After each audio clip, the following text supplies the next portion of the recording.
Welcome to your channel. আজকের ভিডিওটা regarding WBPSC জেইর civil ভাইদের জন্য জাস্ট কিছু ডিসকাশন, যেগুলো প্রত্যেকের মনের কথা। দেখো, অ্যাকচুয়ালি WBPSC জেই যে এক্সামটা হয়েছিল সেটা 1 ইয়ার্স কিন্তু কমপ্লিট হয়ে গেল, ঠিক আছে। তো এখন কি হয়েছে, তোমরা অলরেডি জানো যে ইলেকট্রিক্যাল, মেকানিক্যাল এদের কিন্তু ইলেকট্রিক্যাল আর মেকানিক্যাল ভাইদের কিন্তু রেজাল্ট দেওয়া হয়ে গেছে এবং ইন্টারভিউ শিডিউলও দিয়ে দিয়েছে, ইন্টারভিউ স্টার্টও হয়ে গেছে। তো যখন রেজাল্ট দিচ্ছিল না তখন একটা যে পেশেন্স থাকে, আর ইলেকট্রিক্যাল মেকানিক্যালের দেওয়ার পর সিভিলের এতদিন রেজাল্টের যে হোল্ড করে রেখেছে সেটার একটা আলাদাই বেচানি থাকে, সেটা সবাই বুঝতে পারছে। এখন এরকম অনেকেই ফোন করেছিলে, তারা অনেকেই কী করেছে যে এক্সাম দেওয়ার পর, এক্সাম ভালো হওয়ার পর থেকে তারা অনেকেই যে প্রাইভেটে জব যেটা করতো সেটা ছেড়ে দিয়ে এসছে, ছেড়ে দিয়ে এখন ঘরে বসে আছে। প্রায় 1 ইয়ার্স হয়ে গেল একটা স্টুডেন্টের পক্ষে, একটা স্টুডেন্টসের পক্ষে জব করছিল যারা, তাদের পক্ষেও খুব বেশি ডিফিকাল্ট হয়ে যায় যে এতদিন ধরে বসে থাকাটা। আর এরকমও হয়েছিল নোটিফিকেশান দেওয়ার পর, নোটিফিকেশান যখন দিয়েছিল তারপরেও অনেকে প্রাইভেট জব ছেড়ে প্রিপারেশন নিয়েছিল, তারপরেই রিটেন এক্সাম দিল, তারপর এখন রেজাল্টের জন্য ওয়েট করছে। তাদের তো প্রায় 2 বছরের কাছাকাছি বসে থাকা হয়ে গেল। আরও কিছু স্টুডেন্ট আছে যারা অনেক দিন থেকেই জবের জন্য প্রিপারেশন নিচ্ছে, সেটা 3 ইয়ার্স হোক, 4 ইয়ার্স হোক, প্রিপারেশন নিচ্ছে। তাদের এক্সাম ভালো হয়েছে, মার্কস ভালো এসছে, এখন তারা রেজাল্টের জন্য ওয়েট করছে। কিন্তু অনেক দিন গ্যাপ হওয়ার পর কি একটা মেন্টাল প্রেশার থাকে, যেটা আমরা ওই ফেজে ছিলাম জিনিসটা। যারা সাকসেসের আগে এই যে ফেজটা, এটা খুব ডিফিকাল্ট ফেজ হয়। যে এই সময় এখন তোমাদের মনে দুটো কোশ্চেন আসতে পারে যে আমি এটাকে কি কন্টিনিউ করব, যে চুপচাপ বসে আছি বা ইন্টারভিউর জন্য প্রিপারেশান নিচ্ছি। আর একজন হচ্ছে, আর কিছু স্টুডেন্ট কীরকম ভাবছে যে এখন কি আমি প্রাইভেটে জব জয়েন করব।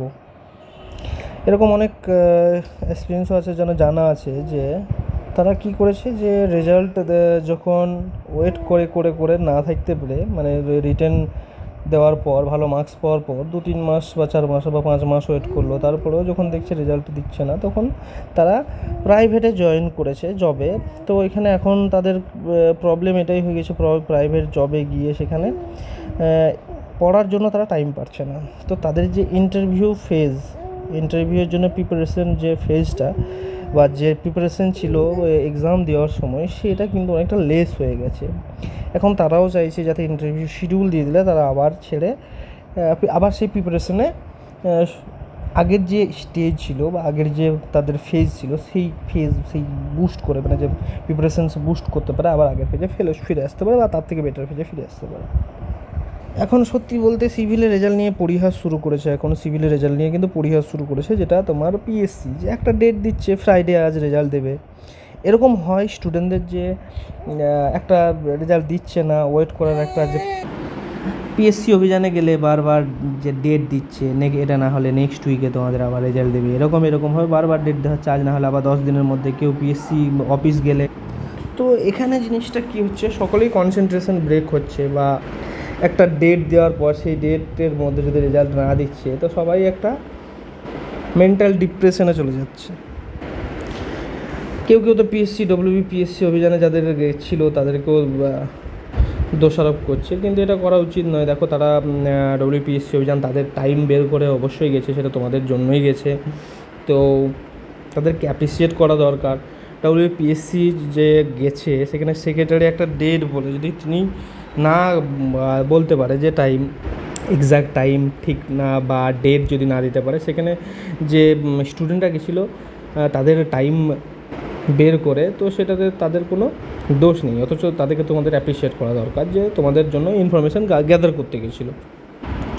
আর একটা রেজাল্ট লেট হওয়ার একটা কারণ যেটা দেখিয়েছিল পিএসসি থেকে, যে তোমরা দেখেছো সুন্দরবন অ্যাফেয়ার্স ডিপার্টমেন্টে যে কিছু হলেও ভ্যাকেন্সি তোমার বেড়েছে। তো সেটা একটা পজিটিভ নিউজ, কারণ যত ভ্যাকেন্সি বাড়বে, ভ্যাকেন্সি বেশি হওয়ার মানে কি, ভ্যাকেন্সি বেশি হওয়ার মানে হচ্ছে তোমার নাম্বার অফ স্টুডেন্ট যেটা তোমার ইন্টারভিউতে ডাকবে সেটাও বেশি ডাকবে অবভিয়াসলি। যে ভ্যাকেন্সি ছিল তার থেকে ভ্যাকেন্সি বাড়লেও নাম্বার স্টুডেন্টও তোমার ইন্টারভিউতে ডাকবে বেশি।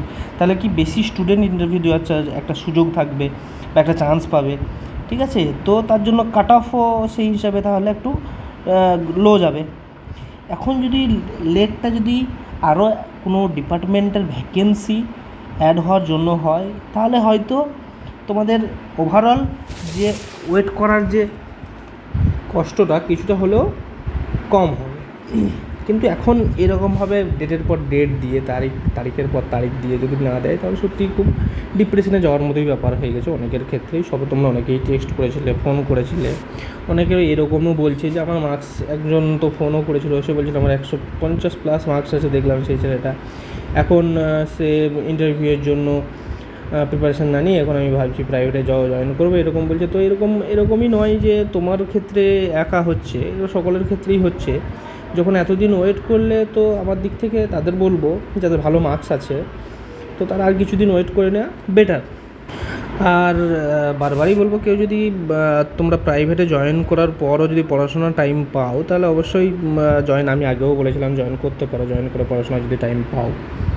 কারণ আমি যতটা জানি WBPSCকে আমি বারবারই তোমাদের কিন্তু আমি সেই জিনিসটাকে আমি ক্লিয়ার করেছিলাম প্রথম দিন থেকেই, যখন থেকে তোমার এক্সাম হয় তারপর থেকে আমি গো থ্রু একটা ভিডিও বানিয়েছিলাম। দেখো, go through 2027 to get knowledge about 2022, এরকম বলে একটা ভিডিও আমি তোমাদের এনেছিলাম। তো ওখানে আমি একটা তোমাদের আইডিয়া দিয়ে দিয়েছিলাম যে পিএসসি খুব লেট করে সব প্রসিডিউর, সেই জিনিসটা আমি একটা আইডিয়া দিয়েছিলাম। এখন যদি কেউ অনেকেই কী করেছিল যে অনেক কোচিং সেন্টারও ছিল, ইউটিউবারও ছিল, জাস্ট তোমাদের 2 মাস পর রেজাল্ট দেবে, 3 মাস পর রেজাল্ট দেবে, সেই হিসেবে তারা অনেক কোর্সও বিক্রি করেছিল। এই নিয়ে তোমরা আমাকে ফোনও করেছিলে, অনেকে বলেছিল যে এই প্রবলেমটা অনেকেরই হচ্ছে কোচিং সেন্টারের দিক থেকে, কারণ ওরা ওইভাবেই ছেলেদেরকে মিসগাইড করছে। তো আমি এই ভিডিওটা সেই জন্যই বানিয়েছিলাম তোমাদের 2017 যে প্রসিডিউরটা যেরকম টাইম নিয়েছিল সেটা নিয়ে, যাতে তোমাদের 22-এর একটা আইডিয়া হয় যে এত তাড়াতাড়ি পিএসসি কোনো কাজ করে না, যাতে তোমাদের মধ্যে একটা আইডিয়া থেকে যায় যে না 2 মাস 3 মাসের মধ্যে পরীক্ষা দিয়ে 6 মাসের মধ্যে তোমার জয়েনিং করা সম্ভব নয়। কিন্তু যতই হোক এখন কিন্তু যে জল মাথার উপরে চলে গেছে প্রত্যেকটা স্টুডেন্টেরই, কারণ যারা ভালো মার্কস আছে, যারা বর্ডার লাইনও আছে, তাদেরও সব বাড়ির এখন একটাই প্রবলেম যে কবে রেজাল্ট দেবে, কারণ সবারই কনসেন্ট্রেশন এখন শুধু রেজাল্টের দিকে। তো তার জন্য তোমাদের যে প্রিপারেশন সেটাতেও একটু আঘাত আসছে। তো দেখো, এই ফেজটা আমরাও পার হয়েছি, রেজাল্টের জন্য ওয়েট করা খুবই কষ্টকর ব্যাপার। কিন্তু আমার দিক থেকে এটাই বলবো যে তোমাদের এতদিন যখন ওয়েট করলে, ইলেকট্রিক্যাল মেকানিক্যাল রেজাল্ট যখন বার হয়েছে, অ্যাজ পার পিএসসি সিভিলের রেজাল্টও খুব তাড়াতাড়ি বার করবে। সেটা হতে পারে কোনো ডিপার্টমেন্টাল ভ্যাকেন্সি হয়তো বাড়ার জন্য হয়তো লেট করতে পারে, বা কিছু টেকনিক্যাল ইস্যু হতে পারে। তো এত যখন ওয়েট করলে আর কিছুদিন ওয়েট করে যাও, কনসেন্ট্রেশনটা একটু জাস্ট কি তোমাদের যে রেজাল্টের উপর আছে, একটু তোমরা সেটা যদি পারো একটু আরআরবি যেই দেখো এখন রিসেন্টলি যে ভ্যাকেন্সিটা বার করেছে সেই দিকে যদি একটু আনতে পারো, তো তোমাদেরই বেটার হবে, তোমরা মেন্টালি দিক দিয়ে একটু পিসফুল হবে। তো একটু অ্যাভয়েড করতে পারো জিনিসটাকে, জানি এটা ডিফিকাল্ট, বাট তবুও। তারপর কি তোমরা ইন্টারভিউয়ের যে ভিডিওগুলো আছে বা ইন্টারভিউ তোমরা যে বুকসগুলো পড়াশোনা করছো সেই দিকে একটু কনসেন্ট্রেশন দাও, যাতে এখান থেকে অ্যাভয়েড করা যায়। জাস্ট 1 সপ্তাহের মতো দেখো, তারপর না হলে কোনো একটা অভিযান করে তোমরা যেতে পারো, যেটা আমার দিক থেকে মনে হয়। কারণ অনেকেই টেক্সট করছে, অনেকেই ফোন করছে, অনেকেই যে জিনিসটা দেখলাম যে সকালের মধ্যেই একটাই প্রবলেম হচ্ছে যে এতদিন ধরে রেজাল্ট না দেওয়ার জন্য সকলেই ডিপ্রেশনের মধ্যে চলে গেছে। তো এখন যে জিনিসটা তোমরা করতে পারো কিছুদিনের জন্য, যেহেতু আরআরবি জেইর তোমার ভ্যাকেন্সি বের হয়েছে, তো কনসেন্ট্রেশনটা তোমরা যদি একটু এদিকে নিয়ে আসো, তাহলে হয়তো ওই জায়গা থেকে একটু তোমরা উঠে দাঁড়াতে পারবে। আর আরআরবি জেই যখন পড়বে টেকনিক্যাল জিনিসগুলো, বা এখন যেহেতু ফার্স্ট পার্ট সিবিটি নন টেকনিক্যালি আছে, সিবিটি আর যে কোনো এক্সাম ফোকাস করলে CBT 1 CBT 2 দুটো নিয়েই পড়া উচিত। তো দুটোই তোমরা একসঙ্গে সাইমultaneously পড়তে গেলে তোমাদের ইন্টারভিউর জন্য প্রিপারেশনও হয়ে যাবে। যাই হোক, যদি আমার দিক থেকে কিছু করা সম্ভব, তোমাদেরকে যদি বিজি রাখতে পারি কোনোভাবে। সেই জন্য আমি চেষ্টা করছি যে নো ইয়োর ডিস্ট্রিক্ট যেটা আছে, নো ইয়োর ডিস্ট্রিক্ট যে ভিডিওগুলো আছে সেগুলো আমি সেই সিরিজটা আমি আবার শুরু করেছি, যাতে তোমাদের কনসেন্ট্রেশনটা এদিকে আনা যায় পড়াশোনার দিকে। আবার যে আমরা টপ 100 যে এমসিকিউ যে বা কোশ্চেন, ইন্টারভিউ কোশ্চেন যেগুলো ছিল, সেই সিরিজটাও আমরা শুরু করব। তোমাদের যে ইন্টারভিউ প্রিপারেশান সিরিজ বানিয়েছিলাম সেটাও শুরু করবো আমার দিক থেকে। আর যদি আমার দিক থেকে কিছু করা সম্ভব হয় যেটাতে তোমাদের বিজি রাখা যায়, তাহলে অবশ্যই কমেন্ট সেকশানে জানাবে তোমাদের কী ভিউ আছে কি না। এই স্টেজে এটা খুবই ডিফিকাল্ট, কারণ আমি বুঝি ব্যাপারগুলো। তো তোমাদের যেটা হচ্ছে এটা অস্বাভাবিক কিছুই নয়, স্বাভাবিক। বাট তোমাদেরকে ওই জায়গা থেকে একটু উঠে আসতে হবে ভাই, বেটার পারফরমেন্স করতে গেলে ইন্টারভিউয়ে। কারণ ওই জায়গাতে তোমরা স্ট্যাক হয়ে গেলে তোমাদেরই পারফরমেন্স খারাপ হবে, যেটা আমার দিক থেকে মনে হয়। এখন তোমরা বড়ো হয়েছো, তোমরা তোমাদের নিজের দিকটা ভালো করেই বোঝো।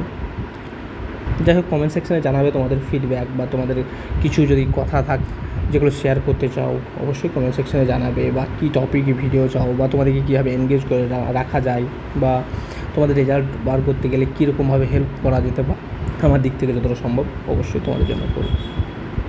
চলো, থ্যাংক ইউ, সবাই ভালো থাকো, সুস্থ থাকো। আর প্রিপারেশানটা তোমরা আবার আগের পেজে নিয়ে আসার চেষ্টা করো ভাই। অলরেডি আমি এই সিরিজের অনেক ভিডিও বানিয়েছি, এই সিরিজেও তো ভিডিও বানিয়েছি। ইন্টারভিউ যে টিপসগুলো সেটা নিয়েও অনেক ভিডিও আমার বানানো আছে। WBPSC যেই প্লেলিস্ট বানানো আছে, ইন্টারভিউ গাইডেন্স প্লেলিস্ট বানানো আছে, সেখান থেকে দেখতে পারো, তো তোমাদের একটু টাইমটা ভালো জায়গায় যেতে পারে সেখান থেকে। ঠিক আছে, এটা আমারই ভিউ ছিল। চলো, থ্যাংক ইউ।